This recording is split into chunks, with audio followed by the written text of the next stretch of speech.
Hello, I'm your host, Wendy Myers. Thank you so much for joining us on the Lib to 110 podcast. Today, we're going to be talking about hair loss.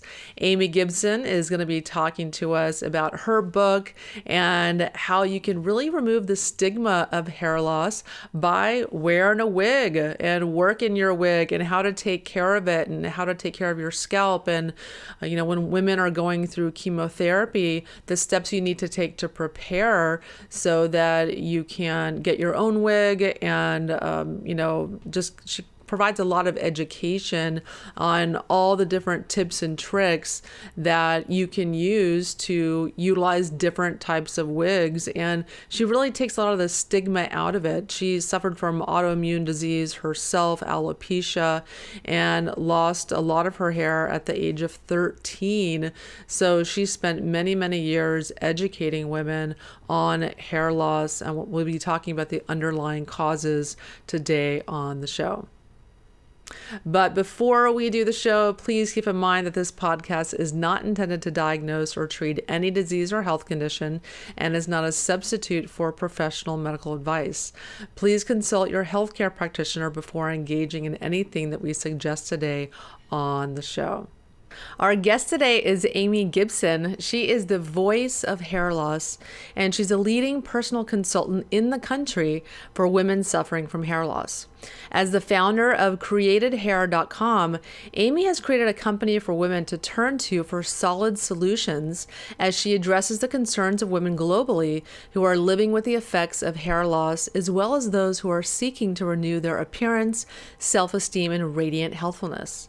Amy's commitment to help other women comes from her own tumultuous journey with alopecia, an autoimmune disorder that causes different stages of hair loss.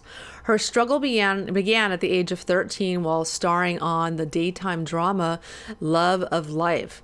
At that time, little was known about alopecia, so she had to learn to cope with her crowning glory, literally, on the job while creating ways to still keep her secret.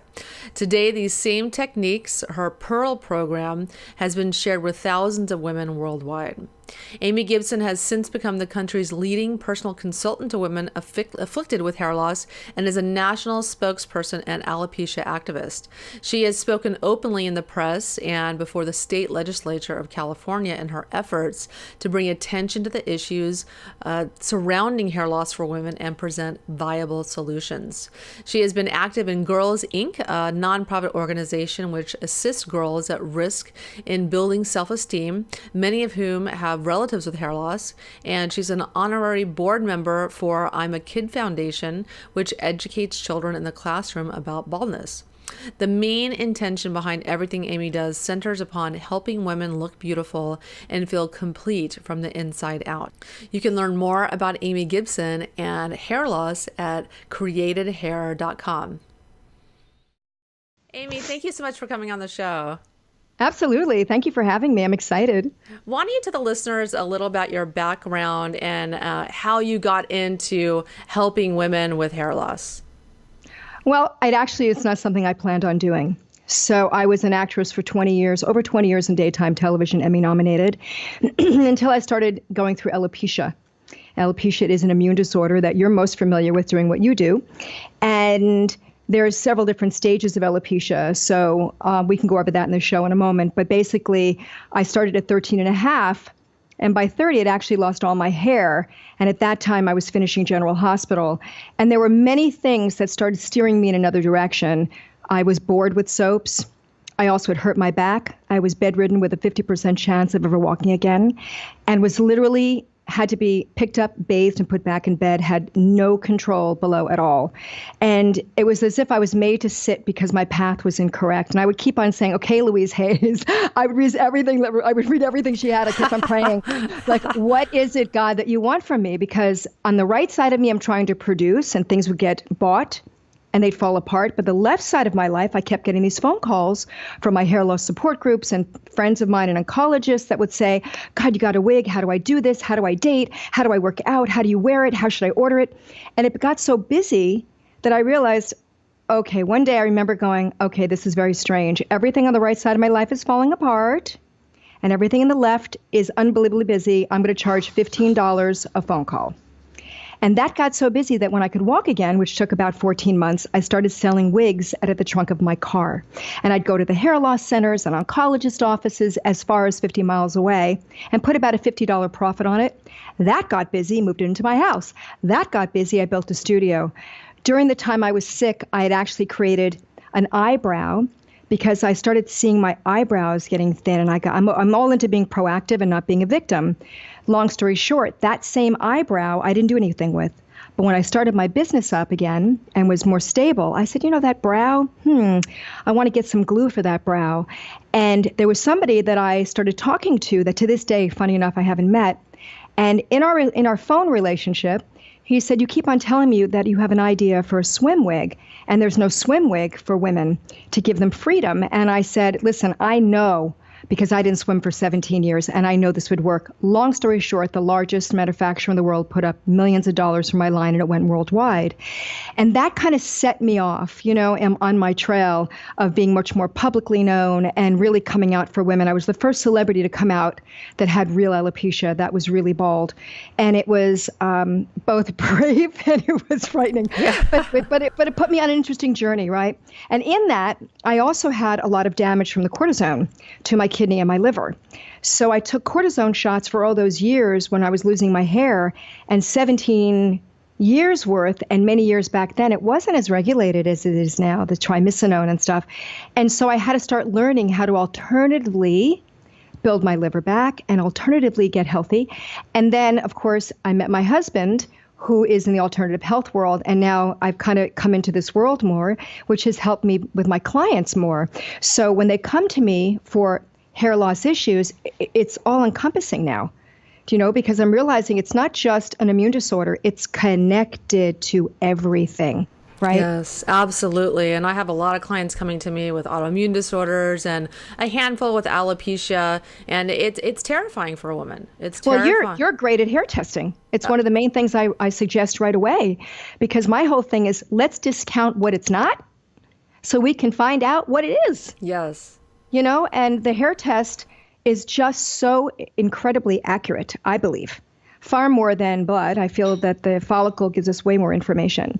And I feel that there are things that we have found out and be able to really help people with that. And the other thing is that the minerals are so important. And I always explain to women, because most of the time they're not aware, that minerals are like gas in a car. You put the wrong gas in, you don't move as fast or at all.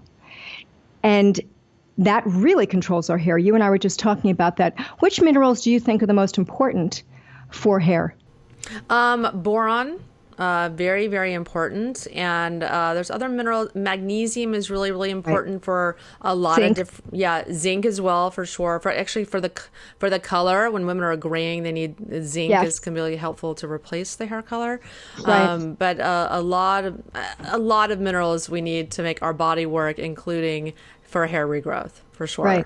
Right, for sure. So why don't you tell us a little bit about, you talk about how you can have fun with hair loss while most women are cringing from the inside from losing their hair. No, we want to stop that stigma. We want to stop that, Wendy, because, there are 82 million women in the U.S. alone dealing with hair loss.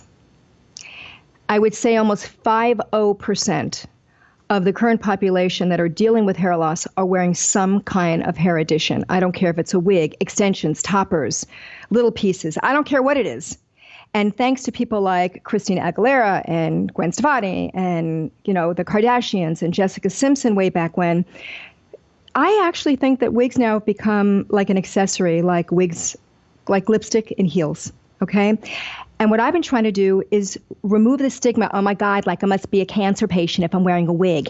That's the media thing that women think is I must be sick if I have to wear one. When now there are such hip styles. I mean, forget what I createdhair.com. I'm talking about overall. The styles that are offered now are not the thick lace. There's some that are very obvious, but we've come such a long way that if women, I always say, if you can change your perception, you'll change your reality. And if women can just shift it just a teeny bit to having fun, I always say, so let me ask you something. I'm telling you, like 99% of the women have the same answer. I say, so tell me something. Do you like your hair? And they go, I don't know, it's all right. I go, really? So like, why do you want to write again? Like, why don't we rock? Why don't I give you something that's just about 20% better? Because I don't want you to be so different that women go, oh my God, I love that piece. What I want them to say is, you look really good. What's different about you? That's when you know you have the right wig on. So when I say it's okay to have fun, and when you're being intimate, I think it's great to say to somebody you're comfortable with, so tell me something. Are you like into brunettes or blondes? Are you into like legs or tushies? I mean, what's your thing, you know? This is what I used to say before I met Bill. And they'd say, oh, well, I love faces, or I love legs. Or I'd say, really? Do you like my hair? And they'd say, oh, love it. I said, oh, that's great. Because you know what? Because you can have it, because I don't have any. And that's not a problem, is it? And it's about the smile, right? Or I'd say to him, wow, do you really have a thing for brunettes? Because, you know, I'm blonde.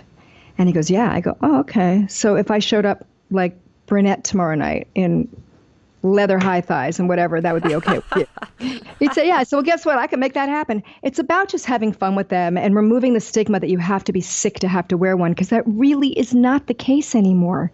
And they have got to remove that from their minds. It absolutely 100% is not what's going on now. Oh yeah, my hairdresser, he does all the Playboy bunnies, and oh, wow. He's a French guy. He's amazing, and every single one of them, he's putting tons of hair extensions and all kinds of hair pieces to make that, you know, luscious hair that they have. Oh yeah, but even wigs. I mean, I just did Debbie Rowe. You know, she was Michael Jackson's, right? She had a kid, and she came out about breast cancer recently, and she didn't want anybody to know. And when we did it for Entertainment Tonight, it was on last week, she all of a sudden came out and she said, you know what? Yes, I have cancer. Okay. So I'm one of those that do, but this is so gorgeous. I would like wear it anyway. So it becomes fun. You know, it just becomes fun. And I want women to understand that it's not such a stigma. Yeah, and you started losing your hair at such a young age, at 13 and a half. And then the remainder of it, the height of your television and dating career. And most of them, they'd really lose their confidence. And subsequently, the hair loss begins to affect so many areas of their life, their job and dating and partnerships and socializing and whatnot. So what steps did you take to overcome the fear and your emotions surrounding this condition so that you were able to overcome this and succeed? It was tough. I'm not going to say it wasn't. And the operative word being step. One foot in front of the next. And when we future too much about it is when we get lost. So the first thing I had to do, you know, I was lucky to have a mom, bless her heart, let her rest in peace, who always pointed out the most positive things in me. So although I had a hard time with the hair loss, I never thought I was ugly. She always pointed out that I was smart, or I was this, or I was that. And so I was able to have my self-esteem built at the same time, both inner spiritually as well as the outer part of me. But I think women have to get to a point where there is, first of all, a grieving time about their hair. If they ignore that grieving, nothing is going to work. They have to say, okay, let me get to a point. You're going to cry. You're going to I had a mini nervous breakdown when I lost all my hair. I really did, for 4 or 5 days. But you have to kind of get to that point before you accept it. And then you go, okay. So the first step is, I'm losing it. This is what I've always known to be my femininity and my sexuality. That doesn't mean it is, but this is what we're brought up with from Barbie doll on, right? All the advertising and subliminal advertising. And then say, okay, I'm going to accept this, and now I'm going to get proactive. It's like a 3-step process. And if they skip to the third, it's not going to work. Because somewhere along the way, it lives underneath. So when they approach somebody and they're okay about it, and then they know the person well enough, which I really believe you need to. I don't believe that you should be on a first date with somebody and go, oh, by the way, listen, you know, I have this terrible thing. Like, I have this hair condition. Men freak out. You know what I mean? It's so funny. There is somebody in the industry who argued this point with me, saying that I'm lying in my book, in Sex, Wigs, and Whispers. I talk about the fact that I think you need to get to know somebody longer, not more than, not 3 dates, but someone who gets to know your insides, because you're letting out. To me, my secret about the hair loss thing, it's a gift to somebody. It's not something you use as a manipulative way to bond with someone, which often women do when they're feeling less than, when they've lost their hair. They use that as an anchor, and it's the worst thing you can do because you lose your power. All you're giving away is your power. So when you're going to date and you really know somebody, I said to this person, well, let me ask you something. Say you have a date with this guy and chemistry is flying off the wind, right? You're already seeing your wedding dress. And an hour into the drinks, he starts talking about his screwed up mother and how awful she is and how awful she is, right? And then about a half hour later, he starts scratching his back and he's talking about this pimple that he has on his back. And it's really annoying, and how it puffs up and gets pussy. And he starts getting really gross about this. Let me ask you something. You think at the end of an hour and a half, you think he'd be as attractive as you were to him? However, if you knew him for a month or month and a half, and you were hanging and go to the movies, and he got to know who you were, and you got to know who he was and trusted him, that when he told you about his mother, you'd laugh. Or you'd welcome the pimple story. Or I'd say, you know what, let me pick it. I mean, it would be, but you know what I'm saying? And I think the big mistake and that women make is we jump in too quickly. So I'm about staying in control and keeping your power. And that's another step. But if you're not comfortable with that person yet, then you wait till you are. And to do that, you need to have your elevator speech. So things like, oh, you know what? Just had these extensions put in. Oh, my head is so sore. Can you do me a favor? Just try not to touch my hair for a while. Thanks. They won't touch it. You know, in the black community, in the African American community, a black man knows never to touch his sister's hair. Yeah. Ever. It's like known culture. You just don't touch a black woman's hair. Okay? Well, the same thing goes for white women. Why can't a Caucasian woman feel good about the fact that she'd rather you not touch her hair? It's about the way you're asking something and the way you're presenting it is the response you're going to get. And the more in control you are, the more somebody will respect it. So those are the steps that I suggest. Was that clear for you? Yeah, yes, good. Absolutely. Okay. Yeah. Okay. And so let's talk about some of the underlying causes of hair loss. I mean, because we know there's a lot of different causes, and a lot of women are probably out there wondering, why is their hair falling out, or why have they lost all of their hair? Can you talk a little about that? Well, first of all, I think that women are living in the most stressful times they've ever lived in. I think there are more single mothers. There are women holding double jobs. The economy, I don't care what anybody says, has certainly had its trials and tribulations recently. And that alone will cause your hair to fall out. I think that I got in trouble saying this on a radio show recently, but hey, I'm a Sag. I just say what's up. I don't think we're drinking the water they say we're drinking, the air they say we're breathing, or the food they say we're eating. And I think that has a huge, huge part and is a huge component of what's going on, especially with toxins and GMOs and other things that are in the foods. I think the most common thing is the amount of thyroid issues that are going on with women in this country. And I've often known, our alternative doctor often talks about the fact that he never saw as much thyroid cancer as recently from all the Japanese radiation that came over into the United States. And I have so many friends. I have Hashimoto's. I never knew how common Hashimoto's is. It's huge, and it's a huge direct source to the hair loss. So I think thyroid is a big issue, and women overlook it. Until they really someone says get tested for it, like maybe they've had some weight gain or they're tired, they don't think about it. But it's really, I always say to women, would you please just get a thyroid and an immune panel? Find out where your immune system is. Find out where your minerals are. I think the fact that you do hair testing is absolutely 100% vital. 100%. That's the other core. That's the other part of the core answer here. I think that lack of nutrition is the one that we mentioned. Low iron, low thyroid, huge amount of problems from all these medications and birth control pills and the low estrogen thing. And it's almost like a pandemic. It's everywhere. I mean, I never had clients that were in their 20s before until maybe 4 or 5 years ago. Mm-hmm. I've been in business 16 years. I see more young clients now than I've ever seen. So I think that the number one factor is stress. And then there's female pattern hair loss. And, they say, does it come from the mother's side? Does it come from the father's side? I've spoken to several different derms who will give me two completely different answers. Some say it's the father, some say it's the mother's side. But the bottom line is that female pattern diffusing all over, or the receding hairline, is extremely common. And especially for women, if you look around, there are a lot of women that have hair here and they're really thinning up here. But the good thing is that there are these things called toppers that we make. Have you ever seen a top piece? I haven't. Oh my God, I should have had them on air with me. Yeah. They look like this on a wig, right? They're like this. And they clip in with hair. They look just like the front of my wig here. And they clip in, and we match them exactly to the rest of the hair so that you comb in to your regular hair. And it just adds a little bit of volume. I swear it's the best invention since the napkin. It's incredible. Yeah.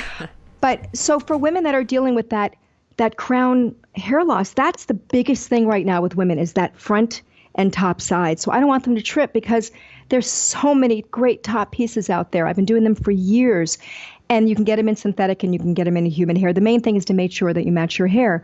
The other thing I think is the cause for the whole hair loss is the alopecia and the cancer factor. So cancer hair loss and radiation hair loss is huge. And there is a real process. I have a workshop that I've been giving pro bono for 10 years called Amy's Power Wig Workshop, and I take it into cancer centers. And there is an absolute process that women who are going to be going through cancer need to know about, because I've had women forego any type of treatment because they don't want to lose their hair. Okay?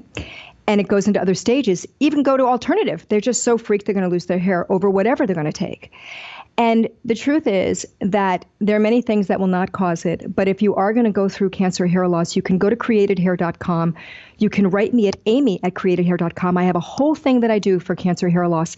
And it's a way to prepare so that part of you can relax. And all you got to do is concentrate on your healing. It's huge. Huge. But those main things are huge causes, if that answers your question. Yeah, and I had my own story of hair loss as well that completely freaked me out, because I've always been kind of like a chia pet. I've always had a lot of hair, and it grows really fast, and I have very healthy hair. But I had a period where I just had tons of hair coming out, and it was clogging up the shower drain, and what is going on here? And about a quarter of my hair fell out, and I didn't really have any bald patches or anything like that, but I just had a noticeable thinning in my hair. And I did a hair test, and I had a huge amount of uranium coming out.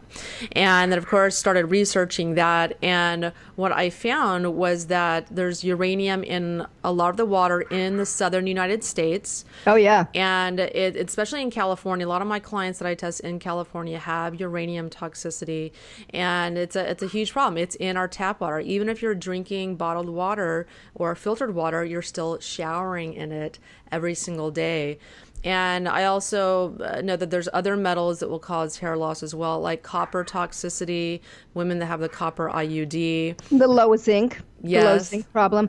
But, I want to add something to that, and that is a lot of the wigs that I will get in from women, when they don't have a water filter in California, or where there's a lot of fracking going on, the hair is so dry that I implore women to get a water filter, not only for their own skin, but to remove the chlorine in the water, especially, also for that. But it will dry out a wig. It will dry out your own hair. And I don't think women are aware of that, Yeah, and there's a couple other metals I wanted to talk about in regards to hair loss. Arsenic toxicity is big, and you get that in a lot of rice products, conventional chickens. The antibiotics they feed them have arsenic. So this is if you're really, really arsenic toxic. And then thallium. Thallium is a gasoline. Thallium, I'm not familiar with that one. Tell me about that. Yes, that is a gasoline additive that is added to prevent knocking in car engines. It makes the engines last longer, and we're all breathing that in. And some clients of mine are extremely thallium toxic and will have hair loss as a result. So this is a big problem as well. So you just need to detox your body, and for some people that can resolve the problem. But in the meantime, I love that you're providing a lot of answers for people so that they can feel their best and enjoy their self-esteem, because it takes a long time to detox. That it does not happen overnight. So you need solutions in the meantime. So, can you tell us? Wait, I want to ask you a question. Yes. How long does uranium detox take before it starts really working? Uranium, that one using EDTA or zeolites. That Oh, can zeolite. You like zeolite. Okay. Yes, I do for some things. It's kind of a last resort, but that will help to remove uranium. But, any kind of detox will take a couple of years. It depends on the metal. If you're taking EDTA, you could get rid of that metal in a few months, but it just depends on the person and their toxicity level. Do you use earth diatomaceous? I do. I don't use it on a regular basis. I think it can be problematic for some people, but I think it's something that you can use for various detoxes, like something you want to do at home. But it's not my go-to product that I use on a regular basis. Okay. Yeah. What else, Mama? What else? Yeah, so let's talk about some of the best and newest products on the market to help with different stages of hair loss. Well, I really like a product from Japan called Saizen, Saizen, that has definitely helped. There's a product called MD Lash, MD Products, by a wonderful chemist and doctor named Susan Lin. She's up north. I like her stuff. I'm not a big one for Rogaine, but it does help along the way. The only problem is when you stop using it, it stops working. And I don't love putting stuff on the scalp that's not organic. So I have an issue with it, but it does help for those women. I mean, I have women that use it for 20 years, and that's okay if that's what works for them. The saw palmettos of the world and believe it or not, prenatal vitamins are also great for a lot of women that are able to grow their hair back. Biotin with zinc and copper combination really works. The lasers that are out there's a little misconception about this because I don't find that laser therapy works without a topical. If you don't use their topical formula with it, I don't find that it's as successful. And many times they're not told that. Women aren't told that. So I think laser is a good alternative, but you've got to use the topical that is made from the company with it. Those are the three things that I like a lot. 3 or 4 things. Are you seeing clients getting results using PRP, using stem cell therapy? That's interesting you should say that, but it takes, now in Thailand, I had stem cell procedure on my spinal cord at one of the best places in Thailand, and obviously I'm walking, thank God. But they do it, and it takes 22 sessions for a stem cell into the head. That's with pure stem cell from adipose fat. Now they're doing it with blood. And the PRP, I'm not sure how many. Was it 10 sessions? Isn't it 10 sessions over 6 months' time for the PRP, I think it is? Isn't that how many sessions? Do you know? I'm not 100% sure. I just think saw it's like 10 sessions. And that, I think anything with stem cell, I'm a huge fan because I believe that it does work. It's just that not everybody's body adheres to it. And it's expensive. As quickly. It's very expensive. I mean, oh my gosh. And hopefully that will change soon. And I think it is changing. But, as long as the insurance companies don't cover that much with hair, we're at a loss regardless. And they just don't. And I spoke at the California Senate about this a long time ago. And I don't know. It's one of my biggest pet peeves is to change the way the laws are happening at Congress with insurance companies. I don't know if they'll ever change, but I don't feel that they recognize the severity of what a woman needs for her own well-being. It really helps her own well-being, especially with the cancer clients. I've worked by the bedside at Cedars-Sinai for years for my cancer patients, and I literally can see them totally become stronger and wonderful again when they feel like the woman they were before they lost their hair, So I think wigs are important and the treatments are important. What can women expect when going through cancer treatments in regards to hair loss? Well, first of all, I think the key is to make sure that you take care of this prior to starting your chemo. When women are going through this, they're on information overload. Forget the fact that nobody ever even discusses hair loss. It's not something you discuss at dinner. It's not something you learn at school. So now you're getting all your information about your own level of mortality. And on top of that, the first thing that goes through most women's heads is, what about my hair? I recently interviewed Joan London because I created the first cancer hair care center on cancerconnect.com recently. And there's a magazine called We Magazine. And I interviewed Joan. And I said to her, what was the first thing that went through your head when you were diagnosed? She said, oh my God, am I going to lose my hair? Yeah. It's the very first fear, right? So I think women need to be prepared and move that fear aside so they can absolutely focus on what they need to do to heal. That's number one. So the steps are the following. Don't depend on the fact when your oncologist or somebody tells you you're going to lose it like 17 days after the first treatment, or you're going to lose it after your second treatment, because it really depends the level of health your body is at. I have many, many clients who lose their hair in one session and they're not prepared. Take lots of pictures of the way your hair is, because women forget 72 hours.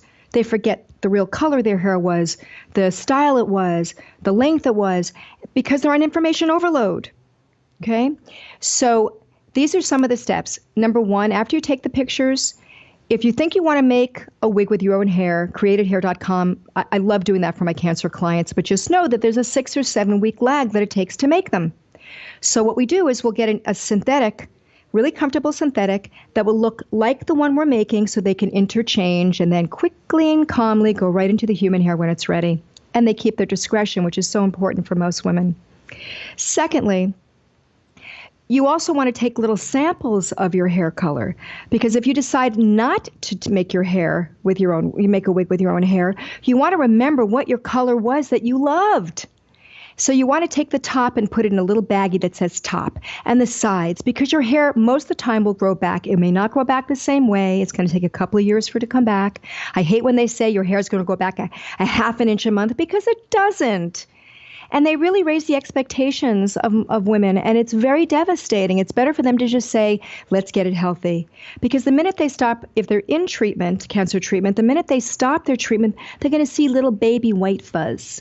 Well, it takes time for that white fuzz to get thicker, and then it takes time for it to then start to grow and start to get healthy. And it takes a long time for your hair to get back to what you knew before. So what you want to do is take lots of pictures and have your samples. So when you go into a wig store, you could say, yeah, I really want to look like me. This is what I look like, and this is my hair color. Could you please match that? And you want to have the tools. The more tools you have, the more in control you'll be, and the more empowered you'll be during this particular time that's out of your control most of the time, right? Wigs are the one place you have control. Yeah, absolutely. And I think it's such a wonderful service that you're doing, because it's amazing that Joan Lennon said the very first thing that came through her head is, I'm going to lose my hair. And what about your life? But it's true, as women, our beauty is very highly prized, and your hair is what makes you. Your hair is what, for a very large portion of our beauty, it comprises our beauty. Well, that's certainly what we're made to believe. I will be honest with you. You and I are probably the same. I don't think you'd go out bald, and I don't go out bald. I just don't see like that. But I got to tell you, when a woman comes to me for a wig or a hair loss consultation, let's say, and she walks out and she doesn't buy one, and she says, you know what? I just don't think this is me. I think I'm okay walking around one. I don't think I want one. And I'm like, girl, God bless you, because I can't do it. But I honor those. I talk about it in Sex, Wigs, and Whispers. I talk about the fact that I am not only about a wig. If you want to go around bald, always wear lipstick and put some eyes on so you have some face. You know, and then, it's fine. It's fine. But with cancer patients, I think the biggest thing they need to realize is it's going to come back. Your hair is going to come back.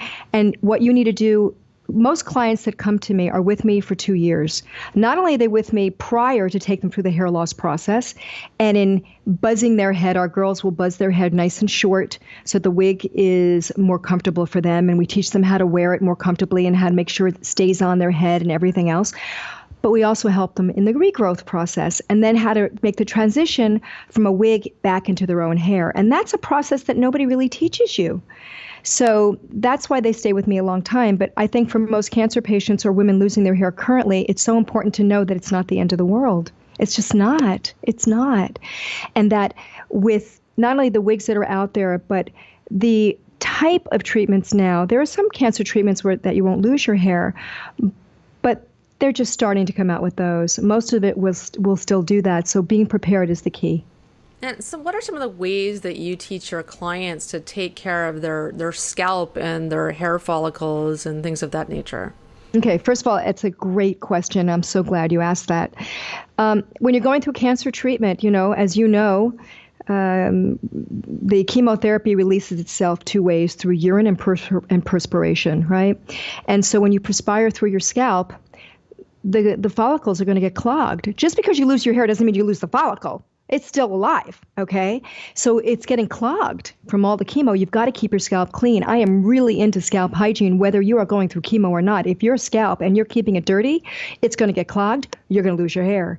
There's a great product that I didn't mention before called Hair Support by a company called International Hair Goods, where people will freak out because they'll take it and all of a sudden they'll find shedding in the beginning. But what it's doing is cleaning out the follicle, and that really does help the regrowth. It really does help the hair come back. So I love witch hazel. Some people may find it drying, but I actually think it cleans out the follicle really well. Soap and water. I don't like anything with too much alcohol because it's too drying, but sometimes witch hazel is necessary. Good soap and water, a good tonic. Believe it or not, Clinique has a tonic for the face that I love using on the scalp. And if you do that twice a day, if you're somebody that's just running around or whatever, keeping the scalp clean is hugely important. And so you mentioned a book that you wrote. So why is your book titled Sex, Wigs, and Whispers? I really like that title. Because women stop their lives. They stop their lives from having sex and intimacy and dating and hanging with their friends, and they become this hermit. And there's no reason to. So it's just learning. If you have the tools, you can do anything. And it's not, I only have 4 sexual positions. I mean, there's some positions there that I call instead of doggy, I say rough.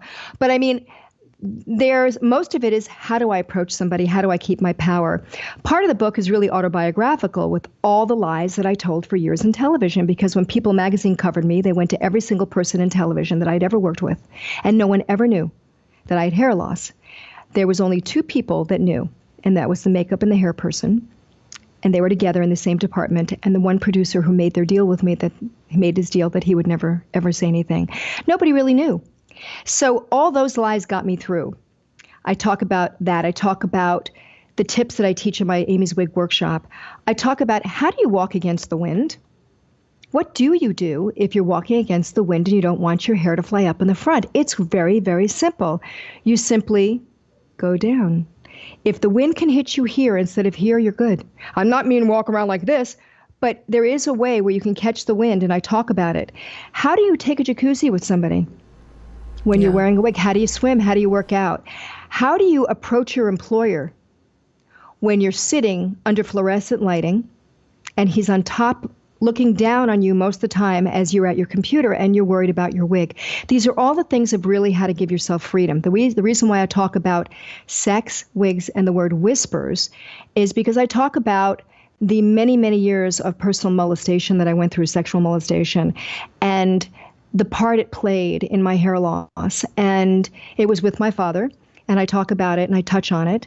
And he just died recently. He would have been 100 years old. Can you imagine? Gosh. 3 weeks ago. And I was able to forgive him, and we got through that time. You had to let it go when somebody's going to go, right?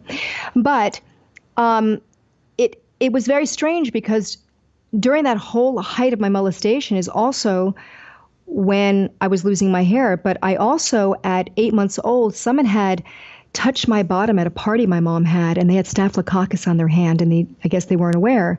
For the first 5 years of my life, the only treatment they had was giving me too much tetracycline, which of course turned my teeth brown, right? And dipping me in very, very, very almost scalding water so that the boils on my butt would burst into the water and not go back into my bloodstream. So I remember screaming until I was like 5 years old. And then it went away. And then it came back when I was 13 on the back of my knees. And my father freaked out. He goes, "Oh my God, it's back." And then it went away. But then I got alopecia, and we weren't sure. Was it the molestation? Was it the stress of the molestation? Was it my immune system that had been suppressed? Was it the stress of being an actor at such a young age? We did not know what it was, because alopecia and hair loss is just such a mystery disease. It's just ridiculous trying to figure out where it's coming from. It stems from so many places. So I do talk about it in the book, which is where the whispers comes from. Yeah, and we know that adverse childhood events, ACEs, it's proven in so many studies to cause disease. Absolutely. You have these mental traumas and shocks, and they have physical manifestations in the body with all kinds of diseases, autoimmune disease, cancer, and other diseases that people get. It dramatically affects their health later in life. Yeah. So, that, and I think also in my career, because I had to keep it quiet and make sure that nobody knew. And these lies really kept it from my castmates and producers and even the press and even friends. There were a few friends that knew, many didn't. In fact, when I went public for the first time, I remember I had dated this guy. He was so self-involved, and he calls me up. Unbelievable. His name is Barry. I talk about him in the book. And he calls me up, I swear, Wendy, and he goes, "Hey, it's Barry." Now, do you remember Est? Do you remember? Yes. Okay, Yes. so he was a real Est follower. And he would say, Amy, God, I'm so proud of you, what you're doing. And, but can I tell you how I feel about something? And I said, "Sure, Barry." He said, "I just really feel betrayed." I said, "Really? Why would that be?" He goes, "Because we went out for 2 years and you never told me." I said, "Oh, really?" Well, first of all, number one, like usual, it's not all about you. And number two, maybe I didn't feel safe enough to tell you. Oh, and by the way, could you do me a really big favor? He goes, "Oh, sure, anything, Aim." I said, "Would you listen to this tone?" And I hung up. And I just thought that was so typical. But so there were many things that the book really shows a woman how to absolutely have freedom while she has this foreign thing on her head that she can really make very innate. There's very funny things in the book, like when I was on a bus on 57th Street crossing, and it was 100 degrees and 90,000% humidity, and this Adonis came on the bus and stood right in front of me, and I'm thinking, oh my God, he's looking down at my wig. And then a handicapped person came on the bus, and I gave her my seat immediately, and I'm standing next to this gorgeous 6'4" with green eyes, like totally my type. And you know how you hold the bar on the bus? And we're holding it, and we hit a pothole, and his watch caught onto my wig. Oh, God. And as he pulled, I pulled back. But my wig had become such an innate part of me that when we went for tea afterwards, I decided this was not somebody I was going to date because he was getting separated, and I didn't want to deal with that again after something I had been through. And I said, "Let me ask you something, since I'm never going to see you again. How did that feel when your wig caught onto my watch? Your watch caught onto my wig?" And he said, "Oh, I felt terrible. My God, I felt like I was hurting you." And I said, "Really? Because it's a wig?" He said, "No way. I would never have known." I let him feel my wig. And I'd never let anybody do that, but I figured, what the hell, I'm never going to see him again. So there's a lot of very funny, uplifting, a lot of affirmations at the end of each chapter that we hit our 100,000th sale recently in the book.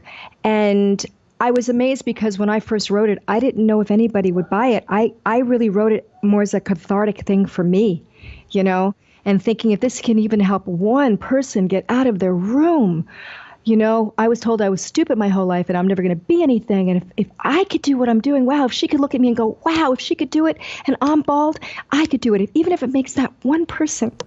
Yeah. And so can you get this on Amazon? Yeah, you can buy it on Amazon. It's Sex, Wigs, and Whispers on Amazon.com. And it really takes a woman from A to Z. It really does. There's all kinds of styling tips in the back. It's a big problem. Women don't know how to maintain or wash their wig. They don't know what it takes to make sure that they extend the shelf life of their investment. I don't care if it's $200 or $5,000. If you don't know how to take care of it, you might as well say goodbye to it. It's a waste of money, and also how to make it look like you, right? Yeah. How long can a wig last? Again, it really depends how you're taking care of it. Normal synthetics will go maybe 5 months, 8 months. My cyber wig and my water wigs will go a bit longer. Cyber hair is a better synthetic and go up to 3 years. The water wig maybe a year and a half. And human hair, oh my goodness. Human hair can go anywhere from 3 to 6 years. It really depends how you're taking care of it and sending it in to get refurbished and to get reconditioned. And it's like a baby. You got to take care of it, But I think the most important thing is what a woman feels like about buying that wig. Mm-hmm.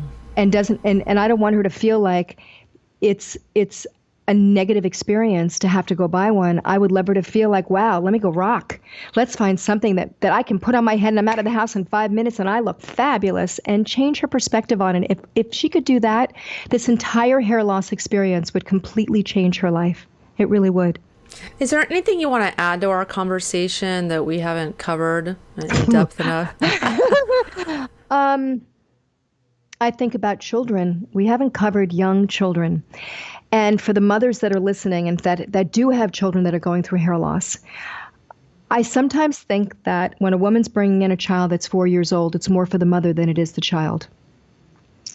And there are some young girls that really don't feel uncomfortable about it because they're not made to feel uncomfortable. The problem is there's a lot of bullying at school, which is why a lot of these young kids, why the mothers feel it'd be better for them to wear it. And to be honest with you, a lot of times I agree with them. It takes a very strong child to walk in bald to a school.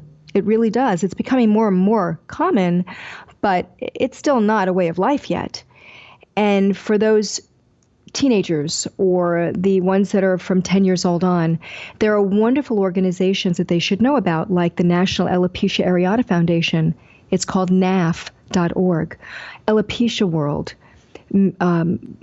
Those two really give a lot of information. They can write me at amy@created, created hair.com. I'll certainly try to help them. And I do Skype 3 times a week, 3 hours a day as well for women all over the world. So, and kids. So it doesn't matter if you're older or younger. There are answers. There are real solutions here. So you don't have to feel lost in the wind. That's the most important thing I want to get across. Yeah, well, Amy, thank you so much for coming on the show. I really, really appreciate it. And I have a question I'd like to ask all of my guests. What do you think is the most pressing health issue in the world today?